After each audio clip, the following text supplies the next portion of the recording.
Imagine, in 1720, a convicted murderer became the world's richest man. He used no weapon, only a printing press. The ultimate infinite money glitch, 300 years before today. Today, we gaze upon dizzying markets, an everything bubble inflating, from your favorite tech to a house down the street. It feels exhilarating, yet profoundly fragile.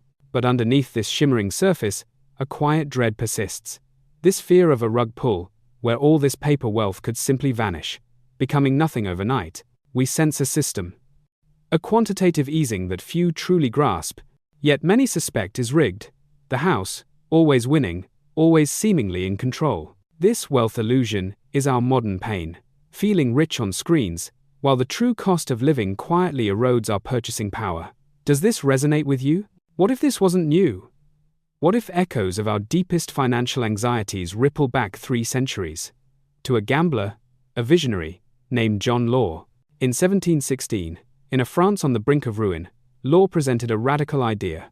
Paper money, backed by the promise of distant lands. The birth of something truly profound. He essentially invented the infinite money glitch, buying national debt with freshly printed notes, then pumping asset prices. The very first Fed put was born, right there. Have you felt it? That dizzying rush, the sudden fear, as markets swing wildly. This world of digital fortunes and sudden losses, it feels so new, yet so strangely familiar. We build wealth on paper, then worry about the rug pull. Is it real, or is it an illusion, where the house always wins, and our buying power quietly slips away? Imagine, in 1720, a man once convicted of murder became the richest in the world. He didn't use a gun, but a printing press. This was John Law, a Scottish gambler, a brilliant mind. He saw a broken world and believed he held the key to unlock unimaginable prosperity. More than a gambler, he was an economist, an innovator. He envisioned a system that would revolutionize money itself, for better or for worse. France was bankrupt. Decades of war under Louis XIV had drained its treasury, leaving a nation drowning in debt and despair. Law proposed a radical solution: replace burdensome gold and silver with paper credit, a promise of wealth, easily created, easily circulated. He called it le système, a grand design to heal a nation's wounds, and perhaps to reshape the very nature of money forever. In 1716, he established the Banque Générale, soon Banque Royale. It was here, in its hallowed halls, that the blueprint for central banking began. These weren't mere receipts, they were promises. Paper money, issued by the bank, meant to breathe life into a stagnant economy. And backing these notes? The boundless, theoretical wealth of the Mississippi Company, holding a monopoly on trade with faraway Louisiana. Law used the bank's newly printed paper to buy up France's crushing national debt. He was monetizing it, turning promises into immediate liquidity. Then, he pumped. He used that new money to drive up the shares of his Mississippi Company, creating a powerful, intoxicating feedback loop. Sound familiar?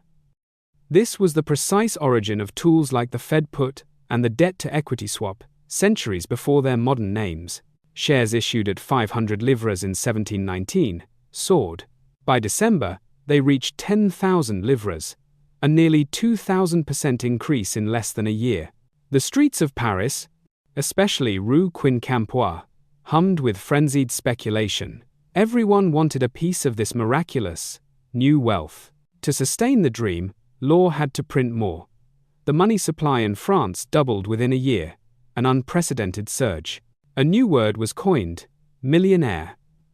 Yet, behind the lavish parties, monthly inflation soared, reaching a staggering 23%. The collective psychology was intoxicating. Everyone felt rich, but the true cost, the eroding purchasing power, remained unseen for many. But some, the savvy few, saw through the magic. They realized the paper promises now far outweighed any real value. When the powerful Prince of Conti demanded gold for his notes, the impossible became clear. Liquidity was drying up. Law devalued the currency, desperately trying to stem the tide. Then, in a chilling move, he banned the ownership of gold itself. The bubble burst. A stark lesson emerged. When the system relies on endless creation, liquidity is everything. When it stops, everything collapses. France, a kingdom once grand, now lay broken. The Sun King's endless wars had drained its very soul, leaving a nation drowning in debt and despair. Gold and silver, the lifeblood of an economy, had dwindled. The treasury was empty, hope was a distant whisper, and despair settled heavy in the air. The old ways, tied to precious metals, simply weren't enough. People yearned for a new dawn, a fresh breath in the stifling economic gloom.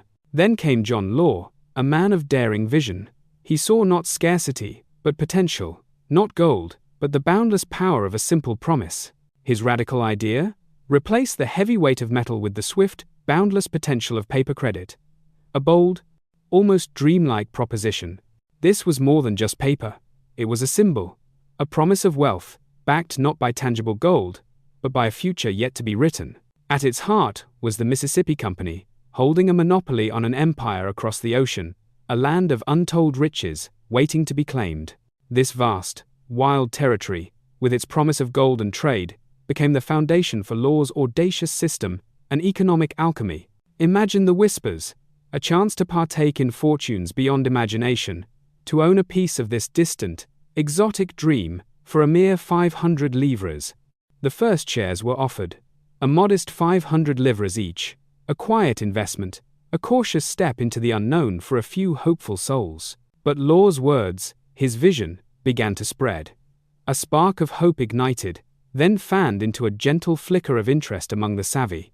And so, the climb began, slow at first, then gaining momentum, fueled by stories of riches and the allure of an easy, blossoming fortune. The streets of Paris hummed with a new kind of energy. Every whisper became a shout, every rumor a certainty, driving the price ever higher. From a mere 500 livres, a share soared to an astonishing 10,000 inches less than a year. A 19-fold explosion, defying all logic. For many, fortunes were made overnight. Dreams, once unattainable, suddenly became real, painted in the intoxicating glow of paper wealth. Rue Quincampoix, once an ordinary street, became the beating heart of this frenzy. It pulsed with wild abandon, a human torrent of speculation. They were the new millionaires, their wealth measured in fleeting paper. Their faces, a testament to humanity's oldest dance with desire and risk. In their eyes, you could see a reflection of our own. Centuries later, the same hunger, the same fear, the same intoxicating belief. To feed this insatiable beast, Law printed relentlessly. The nation's money supply doubled in a blink, an unprecedented deluge of paper. But this flood had a dark side. With so much money chasing too few goods, monthly inflation skyrocketed to a staggering 23%. The very foundation of their paper wealth began to fray. Each new note, meant to strengthen, now quietly eroded its own value. Yet, in the gilded salons, the smart money, the insiders, began to notice. A quiet unease stirred among those who truly understood value. They saw the math, the growing disparity, the whisper of paper riches versus the cold, hard reality of tangible, precious gold. Slowly, quietly, they began to convert. Notes to gold, gold to security, slipping it away, out of the volatile system, out of the country. The vibrant illusion, so beautifully constructed, now bore its first, almost imperceptible, crack. A warning for those who dared to look closely. Beneath the dazzling facade of prosperity, a chill began to creep in. A quiet tremor, felt first by those with the deepest pockets, the sharpest minds. The smart money, as we call them, began to whisper. They saw beyond the paper, sensing the delicate illusion woven by John Law was stretching thin. They understood that the real value, the tangible worth, couldn't match the endless printing.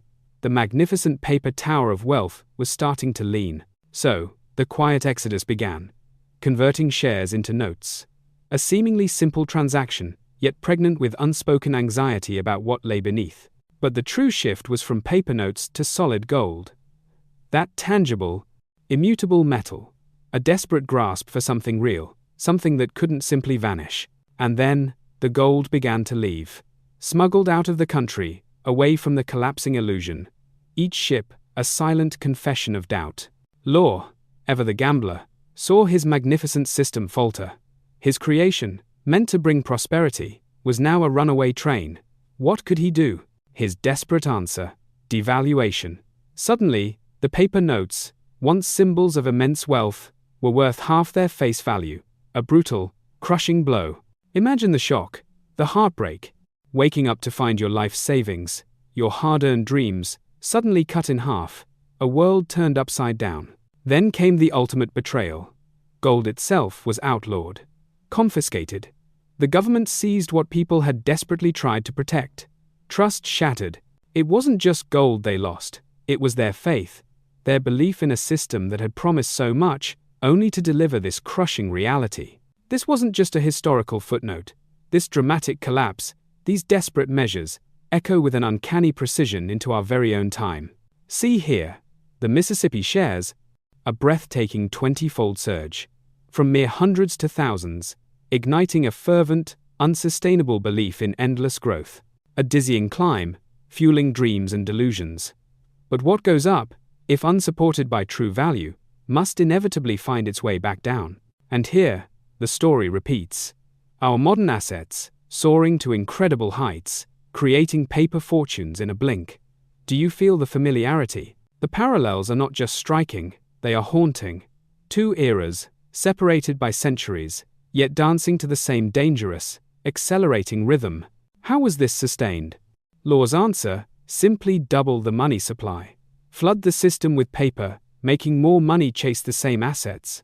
An intoxicating, seemingly infinite source of liquidity. But every surge of manufactured wealth comes with a silent, hidden cost we rarely see initially. And in our recent past, a familiar expansion. Trillions of dollars added to the system, fueling a feeling of richness, a wealth illusion for many. Two distant times, two different currencies, one undeniable truth. Exponential money creation is the engine behind these asset booms.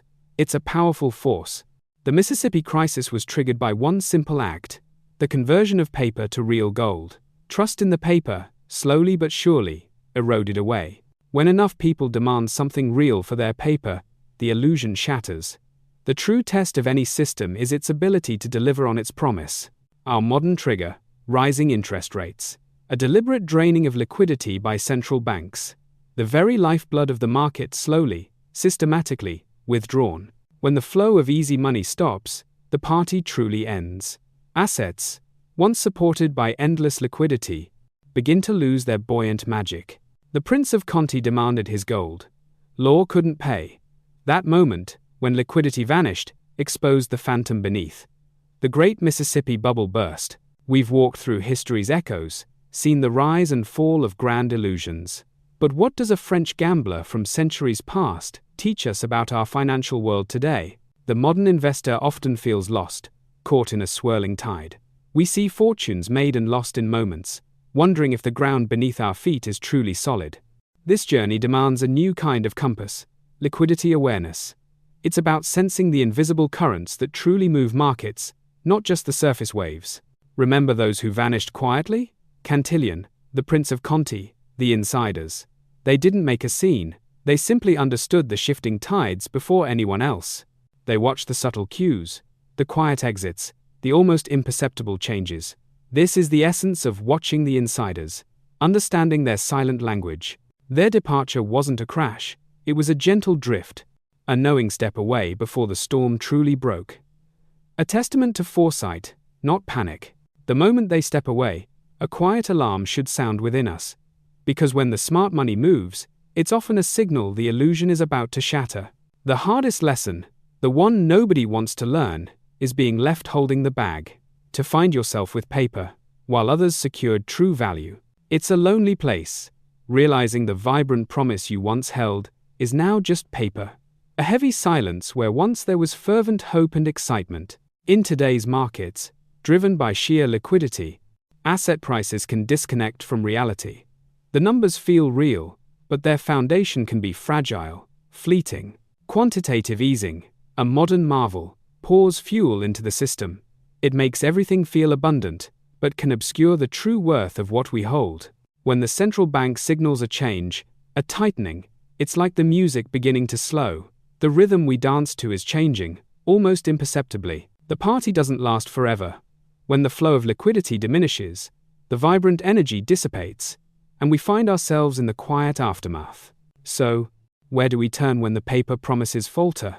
How do we find true refuge in a world that feels increasingly driven by ephemeral numbers? Our ancestors found solace in gold, outside money, beyond any single decree. Its value speaks for itself, a silent promise through millennia. Today, Bitcoin offers a similar sanctuary, digital gold. It stands apart, a testament to decentralization, immune to the whims of central planners. Holding outside money is about freedom. It's about protecting your legacy, free from counterparty risks and endless dilution, securing a future truly your own. John Law's Phantom Wealth taught us a crucial, timeless lesson. The promise of endless prosperity often casts a long, deceptive shadow. From gilded Parisian streets to today's digital screens, the siren song of quick riches echoes. History, it seems, loves a good encore. The true cost of a wealth illusion isn't just numbers on a screen. It's the quiet erosion of trust, the gnawing doubt when paper promises fade. So, as we navigate our own financial currents, how do we truly measure value? And what responsibilities do we carry in this intricate, evolving dance of markets? This journey into history holds so many lessons for today. Share your thoughts below, subscribe for more insight, and let's keep this vital conversation alive.